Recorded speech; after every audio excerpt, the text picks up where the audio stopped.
Guys, I decided to do something crazy, and I built this thing in 48 hours.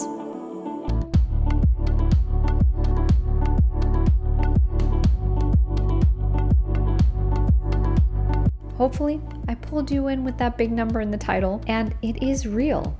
Here are the sales. But it isn't magic. It's just a really good research, design, and dev process.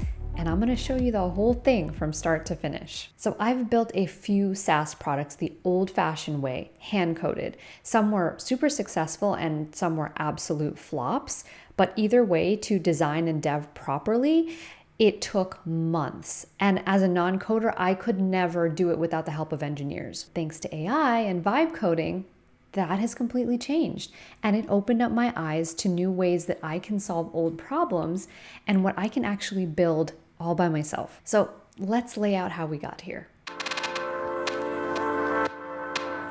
I've taught hundreds of students in my product design course, and so many of them were facing the same problem. They didn't know how to frame their experience and tell really compelling stories about their UX UI skills. So whether that was in their case studies or during interviews, a lot of them had been rejected or ghosted or just didn't even feel confident enough to apply. So that was the problem I was trying to solve. So step one is you need to have a compelling problem that a lot of folks you've actually talked to are experiencing. For years, I worked with them one-on-one in the course, helping them write better stories and case studies. So I had a lot of data to work with. Step two is you need data. The more qualitative and quantitative data you can gather and analyze, the better. And I've got an amazing tool for this as well that product designers, UX, UI designers, and builders love. And I'll show you a little more about that in a minute. So I knew the problems and the players well, but my one-to-one was kind of capping out. I wanted to empower students to be able to do this themselves, so I decided to make an internal tool for this. I created this Notion self-assessment where my students could fill in their skill stories on their own, and then it would help them come up with a personal value proposition that they could then use to get hired and to interview, and they loved it. Step three is you need to see people using some version of your solution so that you can see how they use it and if it's actually solving the problem in some way. Keep it simple and low effort. So after a few years of tweaking and refining this with their feedback, I decided to release it to the public.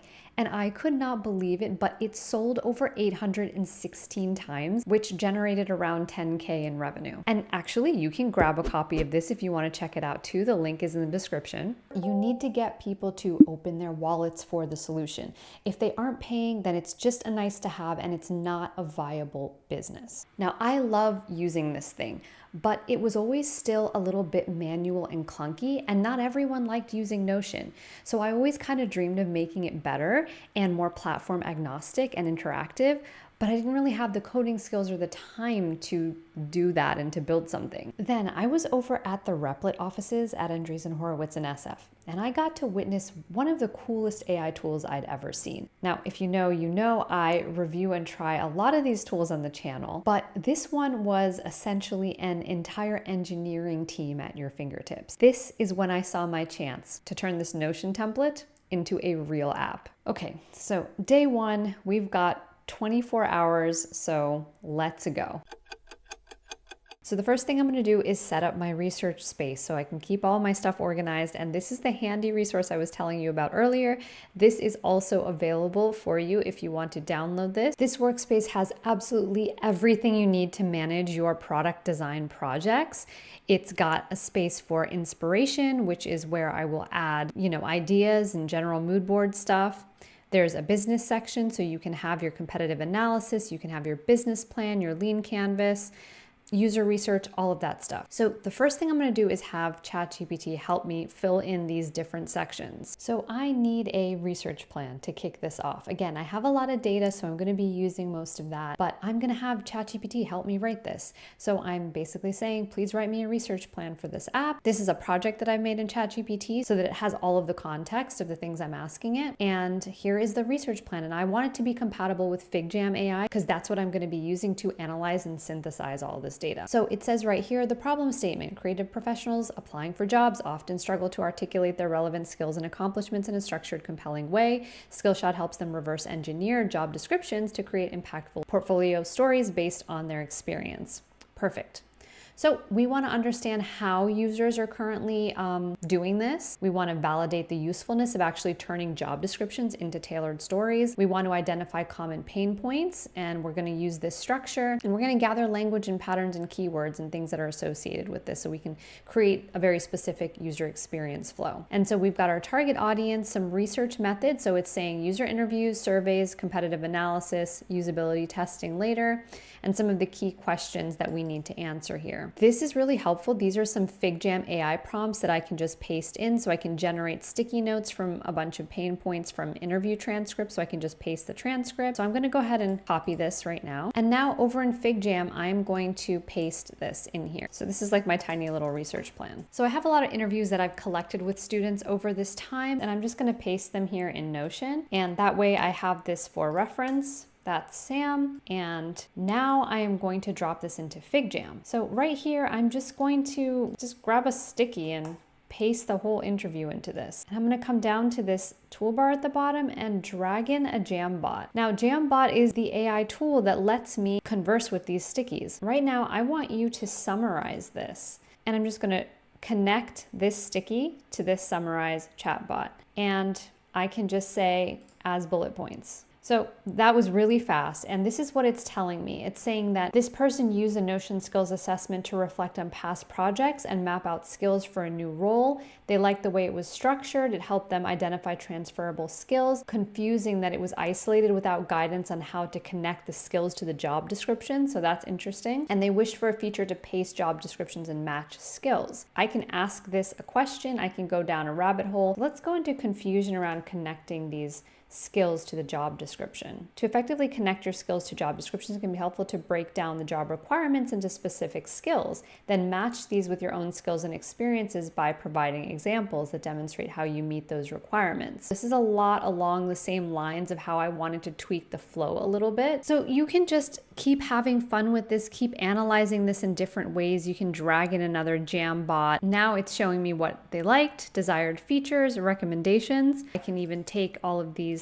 individual things out and I can put those into stickies. And again, this is going to become the foundation for our features. Okay, so next I want to create some user stories for the app so that I know what I need each feature to accomplish and each element and component on the screen. And so I'm going to ask ChatGPT to give me the user stories for this app. And based on the product requirements doc, it came up with a couple of epics. So the first epic is the job description capture.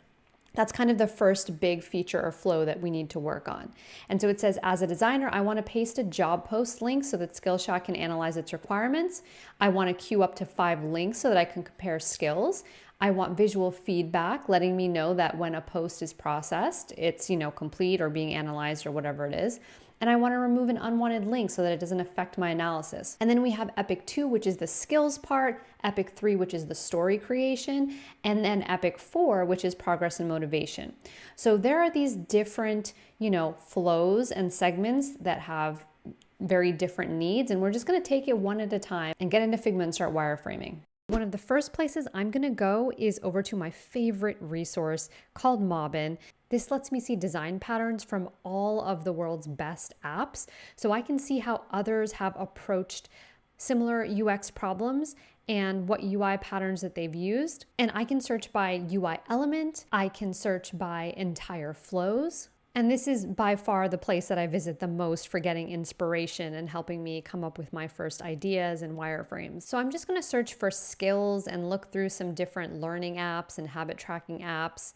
And this one has some interesting tags that I could probably pull from. It allows me to just copy this frame right here and drop it into Figma. And I highly recommend that you do this too and get an account on Mobbin.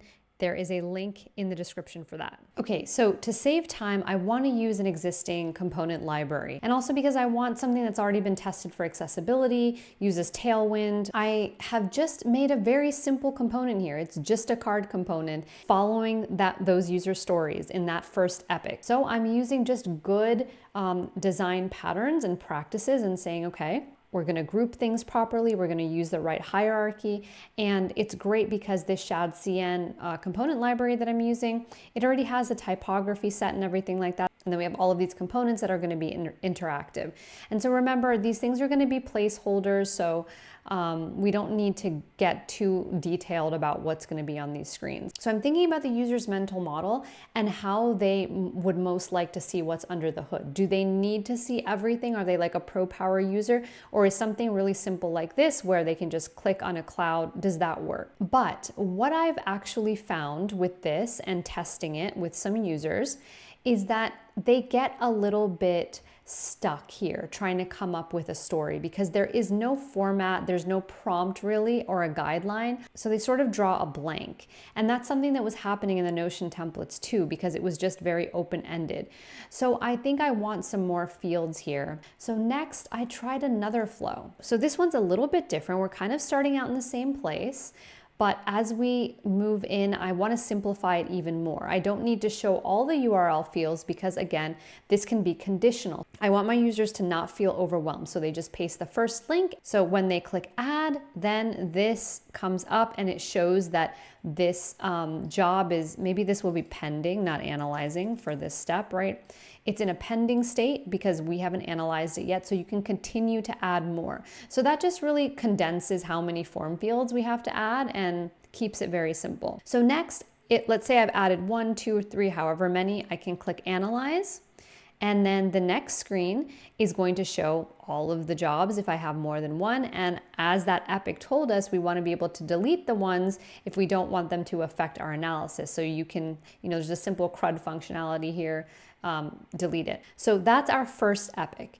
Now I can continue to design all of the other screens, but I'm a little short on time. So what I'd like to do is actually have AI help me out more. So I want to jump right into Replit and see what it comes up with now that we have the gist of it and we have our main screen. It's been a long day. I'm spent. I'm going to stop here for today and we'll pick back up tomorrow and jump into the actual building. I am back at it for day 2 and I am refreshed and ready to jump into Replit and start building this thing. Okay, so here we are inside of Replit, and this is the screen where you can use just natural language to ask it to create an app, but we are going to start with our Figma designs. So for that, we're going to click on import code or design, and then we're going to select Figma design. So now you're going to need to connect your Figma account. So I'm going to do that real quickly and just click allow access. Great, we're all connected. It was that fast. And now all we need to do to convert our designs is paste the URL. So we're just going to select the frame that we want to build and paste that frame in. So I've got some of my screens here in Figma. Here is the general flow. So I'm just going to start with this one in the middle that has most of the components pretty clearly shown. And then I'm going to come up here to share. And I'm going to copy the link to this frame and this frame only. All right, now I'm back in Replit. I have my URL and I'm going to paste it here. And then I have this on private for right now. And I'm going to click import from Figma. So it's getting those designs. It's now generating the code and handing off to the agent. So the agent is now working on it. So now it is creating the full stack application and all of the code scaffolding here. It's installing some dependencies. These are all of the files that it's created, and it is explaining kind of what it's doing as it goes along. Okay, and here we have it. Few things are not quite exactly like my design. So we have a couple of things we can do. We can talk to Agent and ask it how to help us fix this. So Agent tells us that we can upload another file, like attach an image. You can also click on select here and then allows you to see this as a visual editor, like a no-code editor. So I'm going to go ahead and click on this button. So maybe if I click on this element in this div, I can look at it and say, okay, there's padding here, bump that up a bit, maybe to about, say, 20 pixels, and then save changes. That looks great. Now the top looks like it could use some more space too. But what I'm going to try to do now is say that I would like more space at the top and bottom. And then I'm just going to upload a screenshot of that frame. So it says, I can see that you want more vertical spacing. I can see the cards need more padding at the top and bottom. Let me update things. So there we go. It's added some more padding and that looks close enough. And then it's letting me know that I can roll back the changes if I don't like them. I can review the code changes that were made here. One thing I noticed was that it was giving me a solid background that was white instead of my gradient. So I just asked it to go ahead and add that gradient in. I uploaded a picture of it just to make sure that it could see it, and it went ahead and did that for me. So let's continue building. So the next thing is that I can add a database. Now I want to do this because I want to be able to start building the functionality of this app. So now it's getting to work building our database so we can take a peek at this and see what it's creating. Okay, so it's creating the schema, setting up tables. It's testing to make sure everything is working correctly. And this is so crazy compared to the amount of manual work this would take to set all of this up. And there we go. Our application is now ready with full database functionality while maintaining the same interface and user experience. I mean, when could a designer ever do this before? And that took about 1 minute of work and 51 lines of code. So now that some of the visual stuff is in there and we have the database set up, I need to focus on the functionality. And for this, I'm going to have ChatGPT help me. So in ChatGPT, I have a board where I've just been working on so far my research, my planning, and I'm going to ask it to write me a PRD for Replit so that I can build this app with the functionality and the database all set up correctly. And that is a product requirements document. So that's usually what we take, and it's able to guide our design and development process. Earlier, I had called it skill mapper, but I've changed it to skill shot. Copy this. And I am going to paste that attachment in.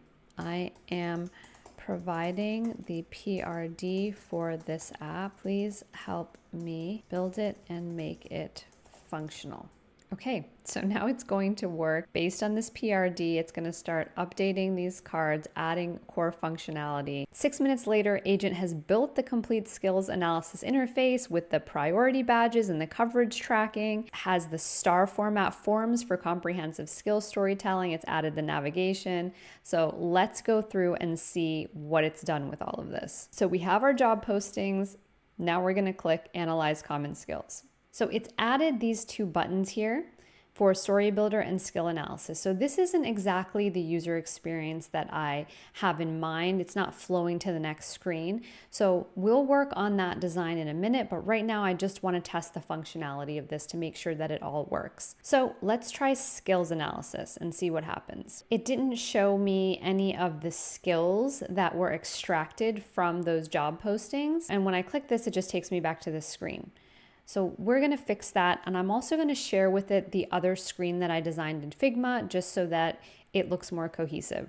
So I'm just letting it know that I was expecting to see this screen as it mentioned here in the skills analysis. Really, this is all vibe coding is. It is doing one thing and fixing one problem at a time until you get it to match the exact vision that you had in Figma.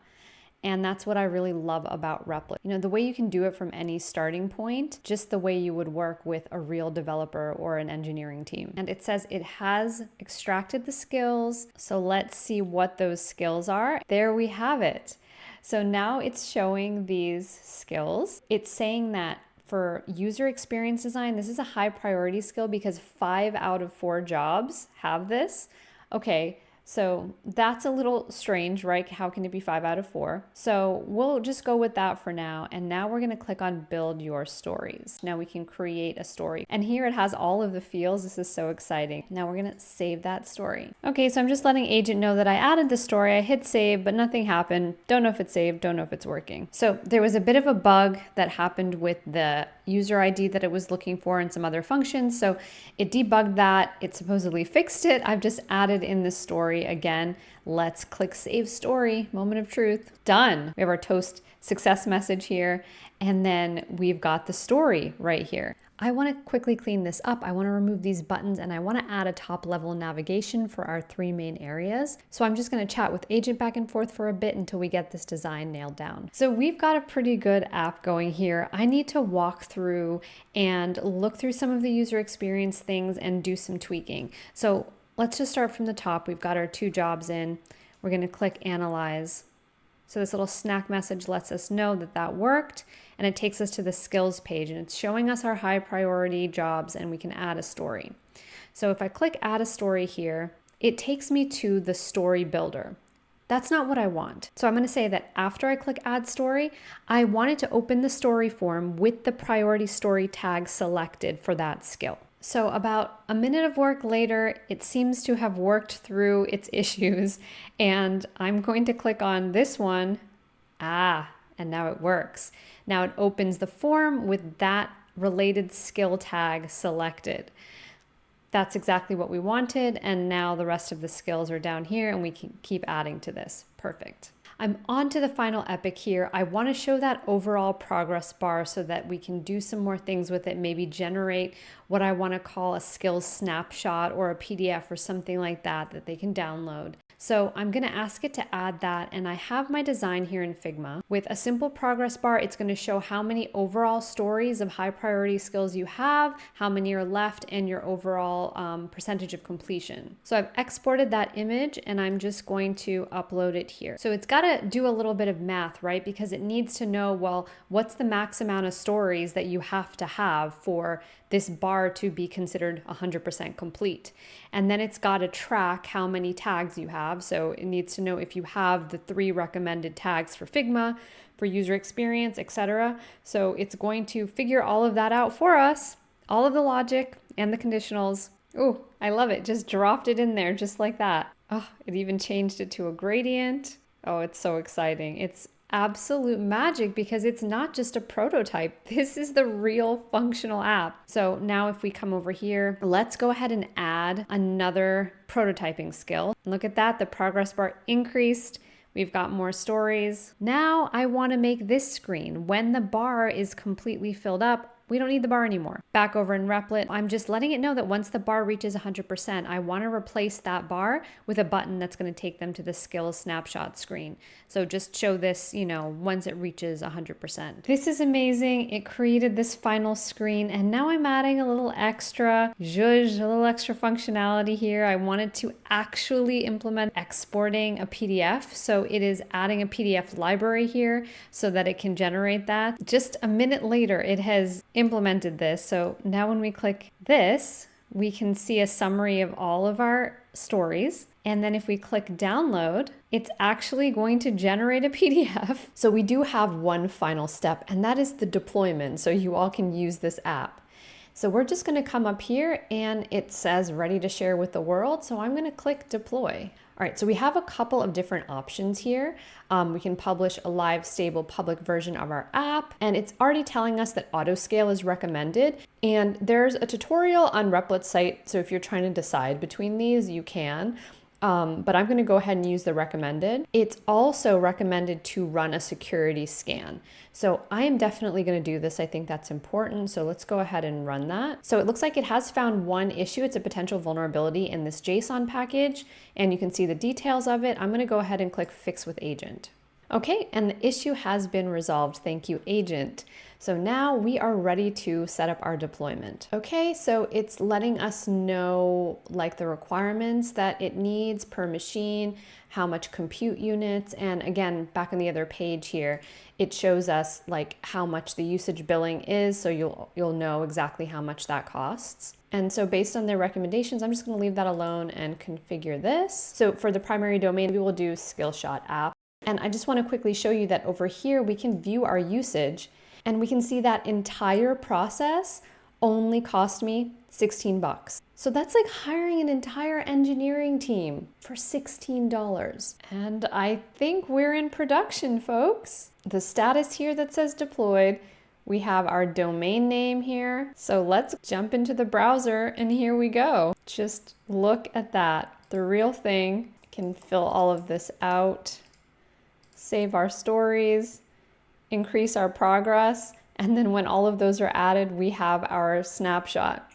If I can impart anything about this process, it's that the user research and the Figma designs are probably the most important part. because you can vibe code all you want in these apps, but if you don't really understand how you want the user experience to be, you're going to end up with Frankenstein type things put together. And you're also going to waste a lot more credits and money trying to fix things and go back and forth with the agent. So the more clear you are in that first phase, the better and easier this whole process will be. And if you want to come do that with me in my course, we've been running this for 6 years. Our students are building incredible products like this and doing the research, the design, and the business strategy. And I would love for you all to be among them. Try this app out for yourself and leave me the comments under this video and give me your feedback so I can improve it. And if you want to watch another video on how I use Figma and AI to create amazing apps, watch this one next.